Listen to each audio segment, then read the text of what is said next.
सर्वांना नमस्कार. मित्रांनो, आपण मागील 4-5 दिवसांपासून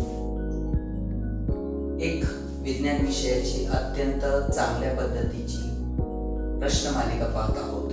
या प्रश्नमालिकेत आज आपण रसायनशास्त्र या विषयावर काही महत्त्वाचे क्वेश्चन्स आपण आज पाहणार आहोत. चला तर पाहूया. आपण रसायनशास्त्राच्या सुरुवातीमध्येच अणूची रचना यावर काही क्वेश्चन्स घेऊया. पहा मित्रांनो, द्रव्य मीन्स मॅटर, या द्रव्य ज्या अविभाज्य कणांचे बनलेले असते त्यांना परमाणु असं नाव कोणी दिलं? आपल्याला सर्वांना माहिती, द्रव्य अतिशय लहान कणांचं बनलेले आहे आणि त्या कणांना सर्वात अगोदर परमाणु असं नाव देणारे कोण होते? तर ते होते आपले भारतीय ऋषी महर्षी कणाद यांनी सर्वात अगोदर या द्रव्याच्या लहान कणांना, जे कण अविभाज्य होते त्यांना परमाणु हे नाव दिलं. मित्रांनो, आपल्या सर्वांना माहिती आहे, सर्वात पहिल्यांदा जर अणूच्या अभ्यासाकडे वाटचाल करणारा शास्त्रज्ञ महर्षी कणाद, आणि त्यांनी परमाणु हे नाव त्या कणाला दिलं. साधारणपणे इसवी सन पूर्वी 6व्या शतकामध्ये त्यांनी हा द्रव्याच्या कणाबद्दल केलेला अभ्यास. त्यानंतर पहा, यांच्यानंतर डेमोक्रिटस नावाच्या शास्त्रज्ञांनी सुद्धा अणूबद्दल अभ्यास केला होता. त्यांनी सुद्धा सुचवलं होतं की द्रव्याचे हे जे अतिशय लहान कण आहेत ते अविभाजनीय आहेत, म्हणजे त्यांचे विभाजन होऊ शकत नाही. चला पाहूया पुढे. आपण द्रव्य अतिशय लहान कणांचं बनलेलं आहे, त्या लहान कणांना कापता येत नाही. त्या कणांना त्या डेमोक्रिटसनं नाव दिलं होतं ॲटम. काय नाव दिलं? ॲटम हे नाव. त्या लहान कणांना ॲटम हे नाव डेमोक्रिटस या शास्त्रज्ञाने दिलं. डेमोक्रिटस. अणु द्रव्याच्या सर्वात लहान कणाला ॲटम हे नाव सर्वात प्रथम कोणी दिलं? तर डेमोक्रिटस. पहा पुढचा क्वेश्चन बघूया. आधुनिक अणु सिद्धांत हे झाले, हे दोन्ही जे शास्त्रज्ञ होते, कोण? कणाद आणि डेमोक्रिटस, हे इसवी सन पूर्व काळात होऊन गेले. परंतु आधुनिक काळामध्ये अणु सिद्धांत कोणी मांडला? तर जॉन डाल्टन. हा मोस्ट आयएमपी क्वेश्चन आहे. आधुनिक काळामध्ये अणुचा अभ्यास करणारा हा पहिला शास्त्रज्ञ होता जॉन डाल्टन. साधारणपणे जॉन डाल्टनने 1803 साली अणुच्या अभ्यासाबद्दल सिद्धांत मांडला. त्याला आधुनिक अणु सिद्धांत असं म्हणतात. जॉन डाल्टनने काय सांगितलं की द्रव्य हे अतिशय लहान कणांचं बनलेलं आहे. द्रव्य हे अणूंचं बनलेलं असतं आणि हे जे अणू असतात तर ते अविभाजनीय असतात. अविभाजनीय म्हणजे ज्यांचं विभाजन होऊ शकत नाही अशा कणांचं द्रव्य बनलेलं आहे. म्हणजेच अणू हे अविभाजनीय आहेत आणि अनाशवंत सुद्धा आहेत, म्हणजे त्यांचा नाश सुद्धा होऊ शकत नाही. चला, या डाल्टनच अजून एक सांगितलं की एकाच मूलद्रव्याचे सर्व अणू हे समान असतात, समान गुणधर्माचे असतात, आणि भिन्न मूलद्रव्याच्या अणूंचे गुणधर्म भिन्न असतात. म्हणजे एकाच मूलद्रव्याचे कितीही अणू घेतले तरी त्या सर्वांचे गुणधर्म समान, आणि भिन्न मूलद्रव्यांचे अणू घेतले तर त्यांच्या गुणधर्मामध्ये फरक असतो. हे अणु सिद्धांत आपल्या अणु सिद्धांतात कोणी सांगितलं? जॉन डाल्टनने. पुढे पाहूया. अणूचे प्लम पुडिंग मॉडेल कोणी मांडले? बघा, अणुचा अभ्यास सुरू झाला आणि अणुचा अभ्यास सुरू झाल्यानंतर जॉन डाल्टन नंतर दुसरा एक शास्त्रज्ञ आला, थॉमसन. याने 1904 साली याने सुद्धा अणुबद्दल काही अभ्यास रूप मांडलं, अणुबद्दल काही माहिती सांगितली. तर त्याने अणुचं प्लम पुडिंग मॉडेल काय सांगितलं थोडक्यात. आता मात्र हा जो शास्त्रज्ञ प्लम पुडिंग मॉडेल वाला थॉमसन, सर जे थॉमसन, हा अणुच्या आतमध्ये घुसला. त्याने सांगितलं की अणु प्लम पुडिंग म्हणजे कलिंगडाची उपमा त्याने दिली अणुला. त्याने सांगितलं अणुचा अंतर्भाग जो आहे तो सर्व कसा आहे? विद्युत प्रभारित आहे, तो धन प्रभारित आहे. आणि त्या धन प्रभारित अणुमध्ये ऋण प्रभारित असलेले काही कण असे जडवलेले आहेत. जडवलेले आहेत म्हणजे बघा हा समजा अणु आहे, हे सर्व अणु त्याने सांगितलं की धन प्रभारित आहे, धन प्रभारित आहे. आणि या धन प्रभारित अणूमध्ये असे ठराविक अंतरावर असे काही ऋण भारित कण त्यामध्ये रोवलेले आहेत. जसं की टरबुजामध्ये किंवा कलिंगडामध्ये पांढरा जो लाल जो भाग असतो त्याला त्याने सांगितलं की हा धन प्रभार आहे. आणि त्यामध्ये ज्या काही ठराविक टप्प्यावर ज्या बिया असतात रोवलेल्या तशा इथं त्याने सांगितलं की काही ऋण प्रभारित कण हे त्या बियांप्रमाणे त्या ऋण प्रभारित कण त्या धन प्रभारित भागामध्ये रोवलेले असतात. म्हणून त्याला नाव पडलं प्लम पुडिंग. हे मॉडेल थॉमसननं मांडलं. त्यांनी हे सांगितलं की हा जो धन प्रभारित भाग आहे अणूचा, तो धन प्रभारित भाग त्यामध्ये जडवलेल्या ऋण प्रभारित कणांच्या प्रभारामुळे तो काय संतुलित केलेला असतो, बॅलन्स केलेला असतो. त्यामुळे त्यांनी सांगितलं की अणूवर एकंदरीत प्रभार जो असतो तो काहीच नसतो, ऋण आणि धन मिळून शून्य होतं. म्हणून त्यांनी सांगितलं की अणू हा कसा आहे तर विद्युत दृष्ट्या उदासीन आहे. हे सुद्धा थॉमसनने सांगितलं. चला, म्हणजे थॉमसनला एक नवीन काहीतरी सापडलं. ते सापडलेलं म्हणजे काय तर हे जे ऋण प्रभारित कण आहेत ते ऋण प्रभारित कण, आणि या ऋण प्रभारित कणांचा शोध त्याला प्रथम लागला. ते ऋण प्रभारित कण म्हणजेच इलेक्ट्रॉन होत. पुढे जाऊया. अणूचे केंद्रकीय प्रारूप कोणी मांडले? अणूचे केंद्रकीय प्रारूप म्हणजे बघा हे तर अणू आहेच, पण या अणूमध्ये सुद्धा त्याचं सर्व वस्तुमान एका जागी एकवटलेलं आहे. आणि त्या एकवटलेल्या ज्या जागेत अणूचं वस्तुमान एकवटलेलं आहे त्याला अणूचं केंद्रक असं म्हणतात. असं मॉडेल एका शास्त्रज्ञाने मांडलं आणि तो शास्त्रज्ञ होता अर्नेस्ट रुदरफोर्ड. साधारणपणे 1911 साली याने हा त्याचा स्वतःचा अभ्यास मांडला. त्याने सर्वात अगोदर सांगितलं की अणूला असं धन प्रभारित केंद्रक असतं. आणि त्याने सोन्याच्या पातळ पत्र्यावर अल्फा कणांचा मारा केला होता. आणि अल्फा कणांचा मारा केल्यानंतर त्याच्या लक्षात आलं की 20,000 किरणांपैकी एकच किरण वापस आलं, बाकीचे सरळ पुढे निघून गेले, एक किरण मात्र वापस आलं. त्यावर अभ्यास केला अर्नेस्ट रुदरफोर्डने की असं का झालं, तर त्याच्या लक्षात आलं अणूच्या केंद्रकामध्ये असं काय आहे की अणूमध्ये एक असंच मध्यभागी अणू वस्तुमान एकवटलेले ज्याच्यामध्ये त्याला छेदून अल्फा किरण किंवा अल्फा रे पुढे जाऊ शकलं नाही. त्यावरून त्यांनी सांगितलं अणूच्या केंद्रकामध्ये असं काहीतरी, अणूच्या मध्यभागी असं तरी काहीतरी अणुवस्तुमान एकवटलंय आणि त्याला त्याने केंद्रक असं नाव दिलं. म्हणून केंद्रकीय प्रारूप जर कोणी मांडलं तर अर्नेस्ट रुदरफोर्ड. नेक्स्ट क्वेश्चन बघूया मित्रांनो. इलेक्ट्रॉनचा शोध कोणी लावला? इलेक्ट्रॉन आताच पाहिलं आपण, हे जे ऋण प्रभारित कण आहेत हे ऋण प्रभारित कण धन प्रभारित कणांमध्ये जडवून ठेवलेत असं मग सांगितलं होतं जे थॉमसन. याचाच अर्थ जे थॉमसनला ज्या ऋण प्रभारित कणांची कल्पना आली होती आणि म्हणून इलेक्ट्रॉनचा शोध कोणी लावला असा प्रश्न आला तर सर जे थॉमसन या शास्त्रज्ञांनी. पुढे पाहूया. अणूतील धन प्रभारित कणांना प्रोटॉन हे नाव कोणी दिलं?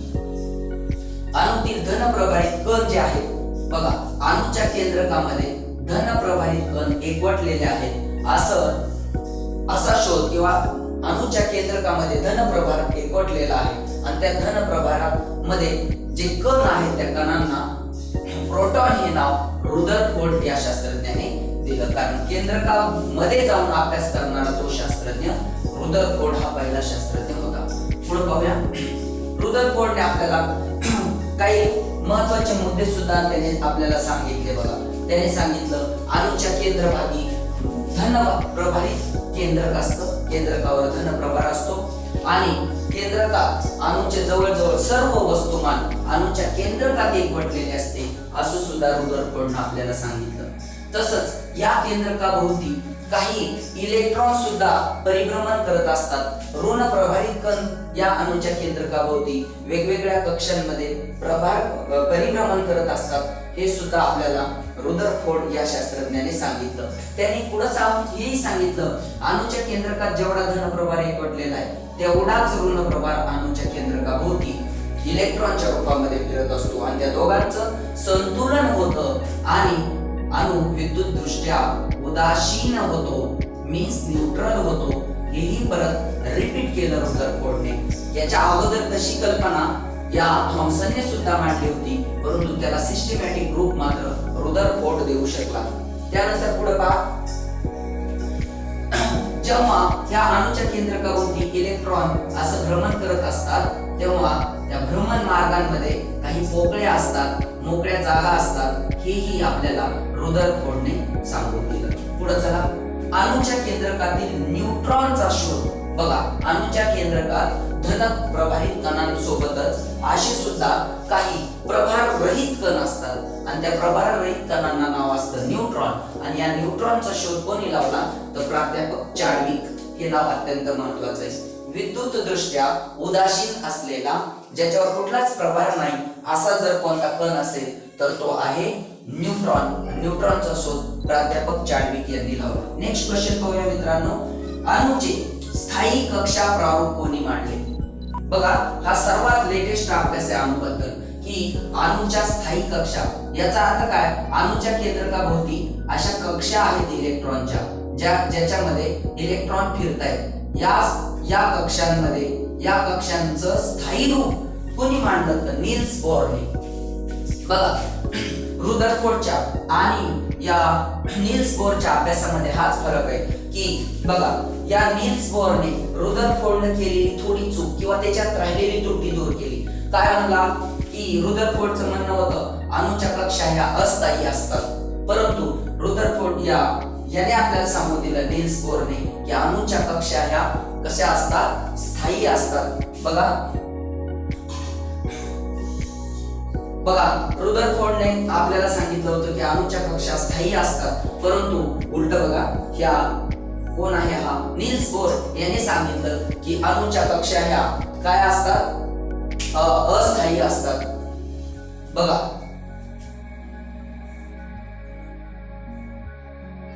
स्थायी असतात। पाहूया, अणूच्या कक्षा स्थायी असतात, परंतु जेव्हा अणू एका कक्षेतून दुसऱ्या कक्षेत जायला लागतो तेव्हा मात्र इलेक्ट्रॉन जेव्हा एका कक्षेतून दुसऱ्या कक्षेत जायला लागतो तेव्हा मात्र त्या इलेक्ट्रॉन मध्ये असलेली ऊर्जा ही कमी जास्त होत असते।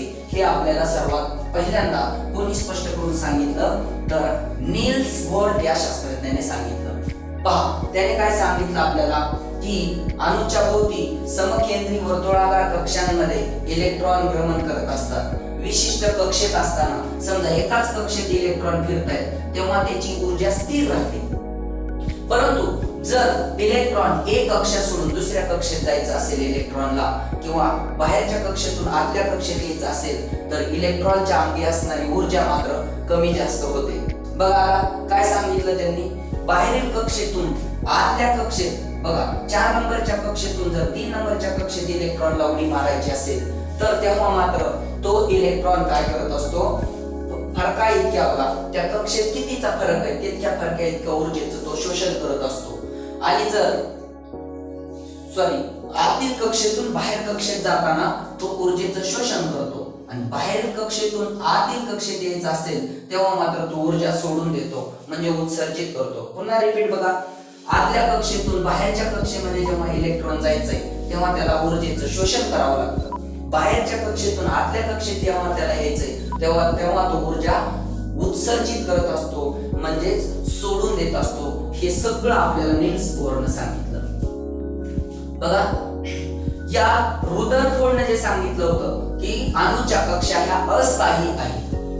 बघा, रिपीट करूया आपण, रुदरफोर्ड सांगत होता की अणूच्या कक्षा म्हणजे इलेक्ट्रॉन ज्याच्यामध्ये फिरतायत त्या अस्थायी आहेत, परंतु नील्स बोरने सांगितलं की अणूच्या कक्षा ह्या स्थायी आहेत। एका कक्षेत फिरत असताना इलेक्ट्रॉनची ऊर्जा स्थिर असते, म्हणून त्याला स्थायी भाव नाव दिलं, त्याने स्थायी आहेत कक्षा असं सांगितलं। मात्र त्याने हेही स्पष्ट केलं की जर एका कक्षेतून दुसऱ्या कक्षेत इलेक्ट्रॉन जात असेल तेव्हा मात्र त्याची ऊर्जा एकतर सोडून दिली जाते किंवा शोषून घेतली जाते।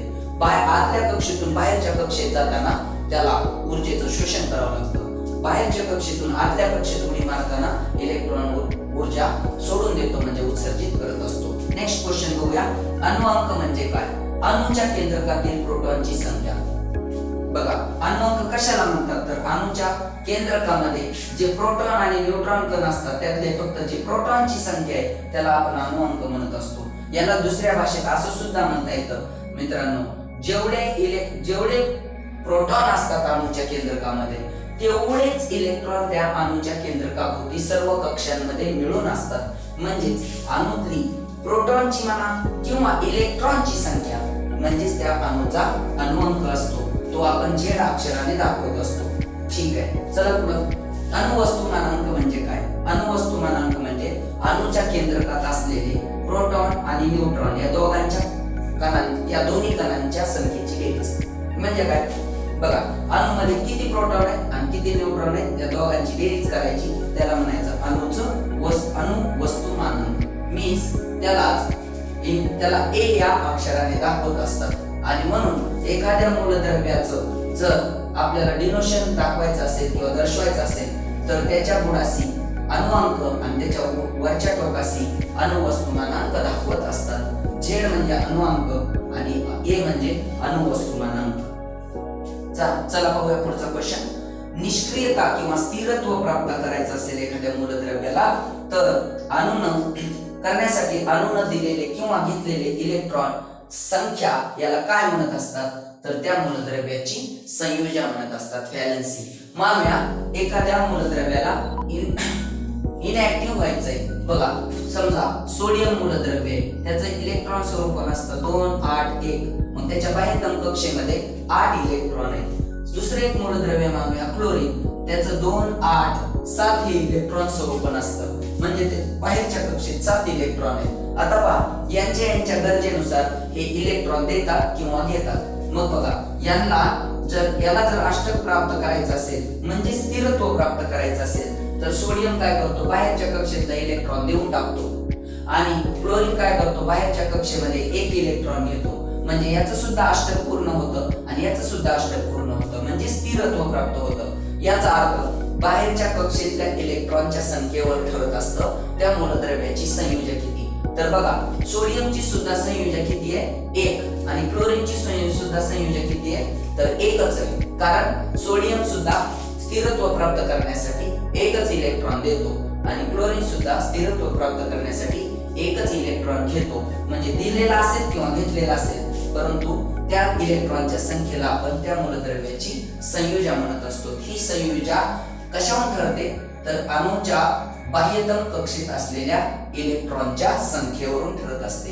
ही संयोजा जास्तीत जास्त किती असू शकते, तर लक्षात असू द्या मित्रांनो, ही संयोजा जास्तीत जास्त 3 असू शकते, त्याच्यापेक्षा जास्त असत नाही. कारण जेव्हा कुठलाही अणू हा जास्तीत जास्त 3 इलेक्ट्रॉन द्यायचा प्रयत्न करतो, त्याच्यापेक्षा जास्त तो देत नाही. त्याच्यापेक्षा जर जास्त त्याला लागत असतील तर तो घेतो.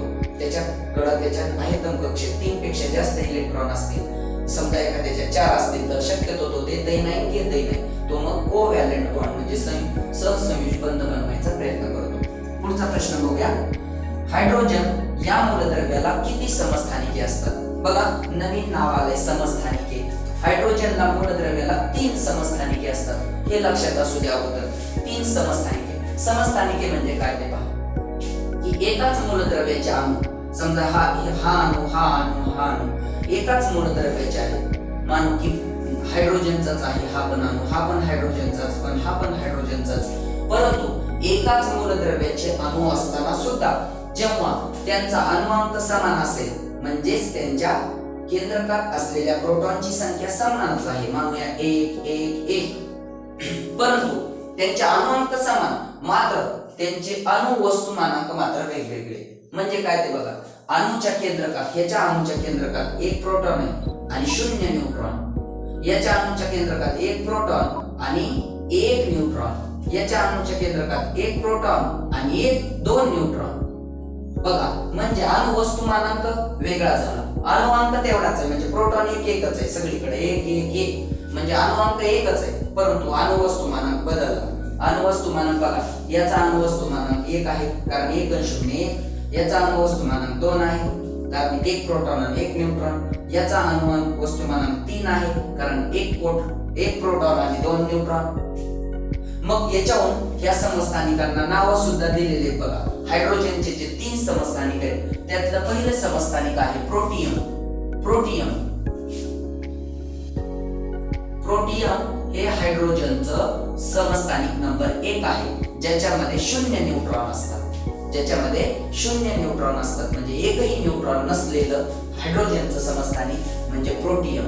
त्यानंतर दुसरं जे आहे समस्थानिक ड्यूटेरियम. ड्यूटेरियम ड्यूटेरियम याच्यामध्ये ड्यूटेरियम हे समस्थानिक आहे, त्याच्यामध्ये एक प्रोटॉन आणि एक न्यूट्रॉन, म्हणजे त्याचा अणु वस्तुमानांक 2 असतो. त्याच्यानंतर ट्रिटियम हे हायड्रोजनचं तिसरं समस्थानिक आहे. ट्रिटियम याच्यामध्ये 2 न्यूट्रॉन आणि 1 प्रोटॉन असतो, म्हणजेच अणु वस्तुमानांक 3 असतो. अशा पद्धतीनं हायड्रोजन मूलद्रव्याला 3 समस्थानिके आहेत. IMP आहे महत्वाचा आहे, याच्यावर क्वेश्चन येऊ शकतो. प्रोटियम, ड्यूटेरियम, ट्रिटियम ही समस्थानिके कोणाची आहेत? हायड्रोजनची आहे. पुढे ऑक्सिजन या मूलद्रव्याला किती समस्थानिके असतात? तर तशी पाहिली तर ऑक्सिजनला 7-8 पर्यंत समस्थानिके आहेत, परंतु जास्तीत जास्त प्रचलित ऑक्सिजनची समस्थानिके ही 3 मानली जातात. मग कोणती 3? ऑक्सिजन 16, ऑक्सिजन 17 आणि ऑक्सिजन 18. म्हणजे हा आहे अणु वस्तुमानांक, म्हणजे ऑक्सिजन मधल्या प्रोटॉन, ऑक्सिजन अणूच्या केंद्रकातील प्रोटॉन आणि न्यूट्रॉनची संख्या. ऑक्सिजनचा अणुअंक आपल्याला माहिती आहे मित्रांनो 8 असतो, तो 8. बघा हा 8 8 8 समान आहे अणुअंक, मात्र त्यांच्यातल्या अणुवस्तुमानांक भिन्न भिन्न आहेत, म्हणजे न्यूट्रॉनची संख्या बदलल्यामुळे अशी वेगवेगळी रूप पाहायला मिळत असतात. त्यांनाच आपण आयसोटोप्स म्हणजे समस्थानिके म्हणत असतो. नेक्स्ट कार्बनला किती समस्थानिके आहेत? कार्बनला सुद्धा मित्रांनो 3 समस्थानिके आहेत आणि ती तिन्हीच्या तिन्ही खूप महत्त्वाची आहे. बघा कार्बन 12, कार्बन 12, कार्बन 13 आणि कार्बन 14 ही कार्बनची 3 समस्थानिके अत्यंत महत्त्वाची आहेत मित्रांनो. व्यवस्थित लक्षात घ्या, कार्बन या मूलद्रव्याला किती समस्थानिके आहेत? तर कार्बन या मूलद्रव्याला 3 समस्थानिके आहेत. आणि बघा कार्बन 14 हे जे समस्थानिक आहे अत्यंत वैशिष्ट्यपूर्ण असं समस्थानिक आहे, कारण हे समस्थानिक काय आहे तर किरणोत्सारी, बघा किरणोत्सारी समस्थानिक आहे आणि त्याचा उपयोग जीवाश्मांचं वय ठरवण्यासाठी करतात. बघा कर्ब 14 ही जीवाश्मांचं वय ठरवणारी पद्धती विलार्ड लेवी या शास्त्रज्ञाने शोधून काढली. हेही लक्षात असू द्या मित्रांनो, एखाद्या जीवाश्मांचं किंवा वय ठरवायचं असेल, एखाद्या अवशेषाचं वय ठरवायचं असेल तर कार्बन 14 म्हणजेच कार्बन 14 हे कार्बनचं समस्थानिक त्या पद्धतीमध्ये वापरलं जातं, जी पद्धत विलार्ड लेवी या शास्त्रज्ञाने शोधून काढली. मित्रांनो या अशा पद्धतीच्या अत्यंत दर्जेदार आणि अतिसंभाव्य अशा प्रश्नांसाठी जे प्रश्न आपल्याला वेगवेगळ्या परीक्षांमध्ये येऊ शकतात, बेसिक सायन्स असेल, होमी भाभा एक्झाम असेल, त्याच्यानंतर इस्रोद्वारे